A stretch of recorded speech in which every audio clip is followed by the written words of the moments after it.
നമസ്കാരം, എൻ്റെ വിനീതമായ നമസ്കാരം എല്ലാവർക്കും.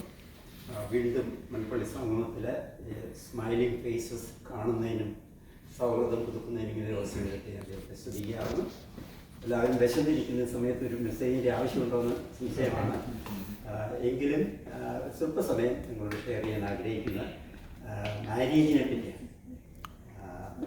മാര്യേജ്, ദാമ്പത്യ ബന്ധം. അപ്പം ഇവിടെ ഇരിക്കുന്നത് എല്ലാവരും മാരീഡായിട്ടുള്ളവരാണ്.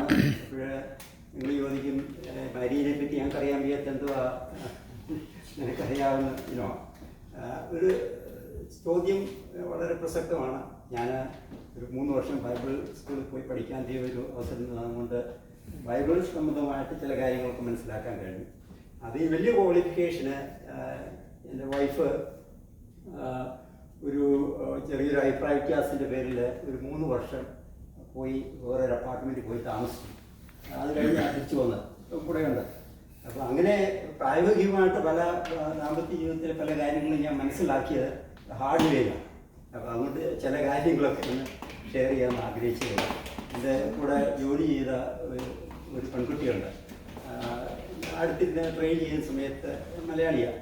അപ്പോൾ എന്നോട് ചോദിച്ചു, കാതലിക്സിലെ അച്ഛന്മാരൊന്നും അവർ വിവാഹം കഴിക്കുന്നില്ല, പിന്നെ ഈ വിവാഹത്തെപ്പറ്റി എങ്ങനെയാണ്, ഈ യേശുക്രിസ്തു വിവാഹം കഴിച്ചില്ല, വിവാഹത്തെപ്പറ്റി എങ്ങനെയാണ് ഇവർക്ക് പറഞ്ഞു കൊടുക്കാൻ പറ്റുന്നത്?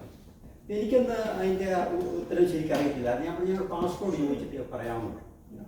പിന്നെയാണ് ഞാൻ അതിനെപ്പറ്റി ആലോചിച്ചത്. ദാമ്പത്യ ബന്ധം, മാര്യേജ് ഡിസൈൻ ചെയ്തത് യേശുക്രിസ്തു. യേശുവാണ് മാര്യേജ്, ഫാമിലിയും മാര്യേജ് ഡിസൈൻ ചെയ്തത് യേശുവാണ്. അപ്പോൾ അതിനകത്ത് നമുക്കറിയാൻ വയ്യാത്തതായിട്ടുള്ള മർമ്മങ്ങൾ യേശുവിനറിയാം. ഒരു മാര്യേജിൻ്റെ ദിവസം യേശു അവിടെ സ്ഥലത്തുണ്ടെങ്കിൽ മണിയറയിലേക്ക് ആനയിക്കുന്നത് യേശുവായിരിക്കും. കർട്ടനെല്ലാം പിടിച്ചിട്ട് ഡോർ അടച്ച് ആ മാര്യേജ് ഡിസൈൻ ചെയ്തത് യേശുവാണ്. അപ്പോൾ അതുകൊണ്ട് മാര്യേജ് എന്ന് പറയുന്ന ഒരു മർമ്മമാണ്. അത് ശരിക്കും അത് പോയിന്റ് ചെയ്യുന്നത് ക്രിസ്തുവിലേക്കാണ്. ക്രിസ്തുവും സഭയുമായിട്ടുള്ള ബന്ധത്തെ ആണ് മാര്യേജ് അത് പോയിന്റ് ചെയ്യുന്നത്. നിത്യതയിൽ നമ്മൾ ഐഡിയൽ മാര്യേജ് ക്രിസ്തുവും സഭയുമായിട്ടുള്ളതാണ്. അപ്പോൾ അതിലേക്കുള്ളൊരു പോയിന്റ് ആയിട്ടാണ് ഈ മാര്യേജ് നമുക്ക് ഈ ഭൂമിയിൽ ദൈവം അത് കൽപ്പിച്ചു തന്നിരിക്കുന്നത്. ഉദാഹരണത്തിന് പിന്നെ ഇസ്രയേൽ ദൈവം നിയമങ്ങൾ കൊടുത്തു, ന്യായപ്രമാണം, കൽപ്പനകളൊക്കെ. എന്തിനാ കൊടുത്തെന്ന് ചോദിച്ചാൽ ഒരിക്കലും അവർക്കത് പാലിക്കാൻ കഴിയില്ല എന്ന് അവരെ ബോധ്യപ്പെടുത്താൻ വേണ്ടിയാണ്. ഈ ന്യായപ്രമാണത്തിലുള്ള ഈ നിയമങ്ങളെല്ലാം ഒരിക്കലും അവരെ കൊണ്ടത് പാലിക്കാൻ സാധിക്കില്ല എന്ന് അവരെ ബോധ്യപ്പെടുത്താൻ വേണ്ടിയാണ് ഈ നിയമങ്ങൾ കൊടുത്തത്. അതുപോലെ തന്നെ ഒരു സ്ത്രീയെ ഒരു പുരുഷനെ നമുക്ക് ഹസ്ബൻഡ് വൈഫായിട്ട് തന്നിരിക്കുന്ന ഒരിക്കലും ഒരു യുവാവിനോ ഒരു യുവതിക്കോ ഹസ്ബൻഡിനോ വൈഫിനോ ഭർത്താവിനെ ഭാര്യയെ പൂർണ്ണമായിട്ട് ഒരിക്കലും മനസ്സിലാക്കാൻ സാധിക്കില്ല. അത് നമ്മൾ മനസ്സിലാക്കണം. നിത്യതയിലാണ് ശരിയായിട്ടുള്ള ഐഡിയൽ മാര്യേജ് ക്രിസ്തുവും സഭയുമായിട്ട്. കഴിഞ്ഞ ദിവസം ഒരാളൊരു വീഡിയോ അയച്ചു തന്നു, ഒരു ഫാമിലി ഗ്രൂപ്പിലോ മറ്റോ ഷെയർ ചെയ്തു. അപ്പോൾ അതിൽ ഒരു ഹസ്ബൻഡും വൈഫും അടുത്തിരിക്കുകയാണ്. അപ്പോൾ സ്വല്പം സീരിയസിലാണ് വൈഫ് ഫോൺ പറഞ്ഞു, ഫോൺ അടിക്കുന്നു, ഫോൺ എടുക്കാൻ പറഞ്ഞു. പുള്ളിയുടെ ഫോൺ എടുത്തപ്പോൾ ഫ്രണ്ടാണ് വിളിക്കുന്നത്. നീ എവിടാ? ഞാനിവിടെ ഒരു ചെറിയൊരു ബിസിനസ്. എന്തോ ബിസിനസ്? അത് പേസ് മേക്കറിൻ്റെ ഒരു ബിസിനസ്സാണ്. അതെന്തോ സാധനമായി പേസ് മേക്കർ? അത് ഹേർട്ട് പിടിപ്പ് കൂട്ടുന്നൊരു സാധനം. ഹേർട്ട് പിടിപ്പ് കൂട്ടുന്നൊരു സാധനം ഇവിടെ ഇരിപ്പുണ്ട്. ഭാര്യ ഉദ്ദേശിച്ചാ പറഞ്ഞത്. നിങ്ങളൊക്കെ ചിരിച്ചു. പറച്ചിൽ കേട്ട് കഴിഞ്ഞാൽ ഇതൊന്നും ഞങ്ങളുടെ വീട്ടിൽ ഇതൊന്നും ഞാൻ മൂവിയിലെ കാര്യം പറയുന്നുള്ള രീതിയിലാണ് ഇവിടെ ഓരോരുത്തരും ചിരിക്കുകയും ഇതൊക്കെ എല്ലാം നമ്മുടെ ജീവിതത്തിലുണ്ട്. ഒരിക്കലും ഭർത്താവിനെയോ ഭാര്യയോ പൂർണ്ണമായിട്ടും നമുക്ക് മനസ്സിലാക്കാൻ കഴിയും. അത് ക്രിസ്തുവിലേക്കുള്ള ആ ഒരു മർമ്മമാണ് മാര്യേജ്. അപ്പോൾ അതിൽ നമ്മുടെ ഭാര്യയെപ്പറ്റി നമ്മൾ പറയും, അല്ലെങ്കിൽ എൻ്റെ ഭർത്താവിനെ പറ്റി പറയും, അത് എൻ്റെ ആ പൊസസീവ് അവിടെയാണ് നമുക്ക് പ്രശ്നം. ഇത് എൻ്റെ അല്ലേ, ഇത് ആരാ? ഇത് ക്രിസ്തുവിൻ്റെ മണവാട്ടിയാണ്. ഭർത്താവും ഭാര്യയും രണ്ടുപേരും ക്രിസ്തുവിൻ്റെ മണവാട്ടിയാണ്. നിത്യതയിൽ അവർ ദൂതന്മാരെ പോലെയാണ്.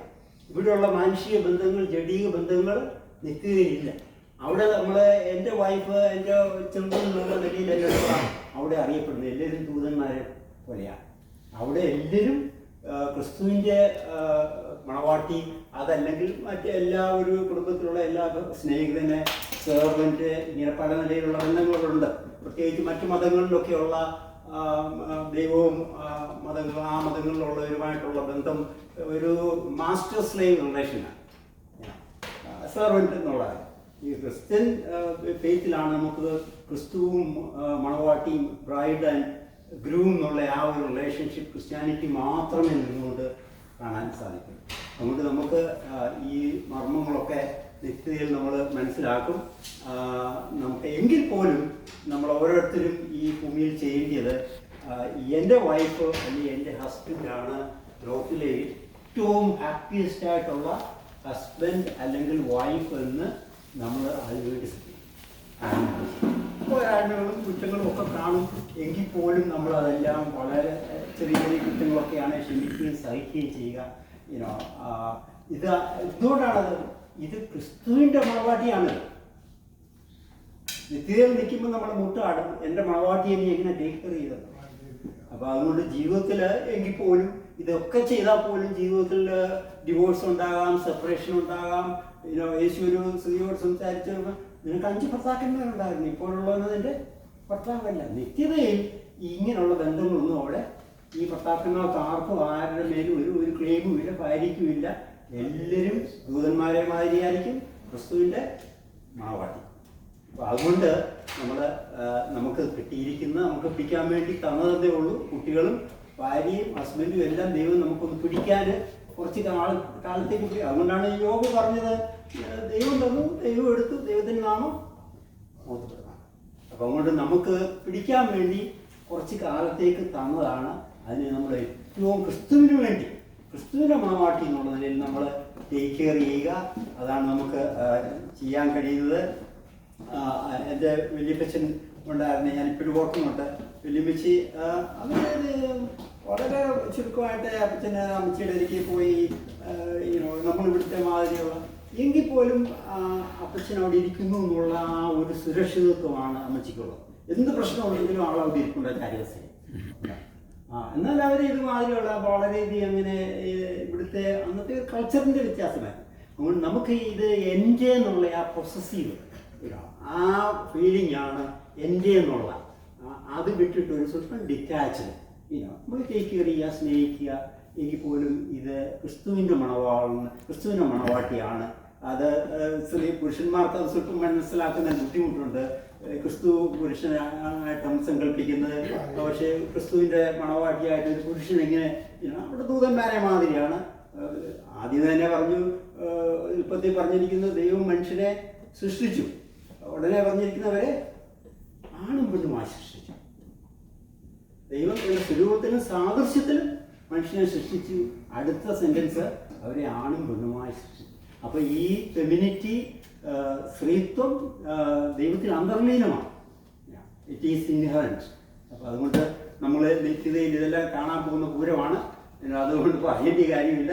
അതുകൊണ്ട് നമുക്ക് കിട്ടിയതായിട്ടുള്ള നമ്മുടെ കുട്ടികളെയും നമ്മുടെ ഇതൊക്കെ പറഞ്ഞുകൊണ്ട് നമ്മൾ സ്നേഹത്തിൽ ഡിസിപ്ലിൻ ഉണ്ട്. നമ്മൾ തെറ്റ് കാണിച്ചു കഴിഞ്ഞാൽ ഭാര്യയും ഭർത്താവും അങ്ങോട്ടും ഇങ്ങോട്ടും സ്നേഹത്തിൽ ചൂണ്ടിക്കാണിക്കുകയൊക്കെ ചെയ്യേണ്ട കാര്യമുണ്ട്. സ്നേഹത്തിൽ ഡിസിപ്ലിൻ ഉണ്ട്. എങ്കിൽ പോലും നമ്മൾക്ക് കിട്ടിയിട്ട് ദൈവം തന്നിരിക്കുന്നതിനെ ദൈവത്തിൻ്റെ ക്രിസ്തുവിൻ്റെ മണവാട്ടി എന്നുള്ള നിലയിൽ നമ്മളതിനെ ടേക്ക് കെയർ ചെയ്യുകയും നിങ്ങൾക്ക് വളരെ ഭാസുരമായൊരു ദാമ്പത്യം ഉണ്ടാകട്ടെ എന്ന് ഞാൻ ആശിക്കുകയും ചെയ്യും. Thank you. ഞാൻ വളരെ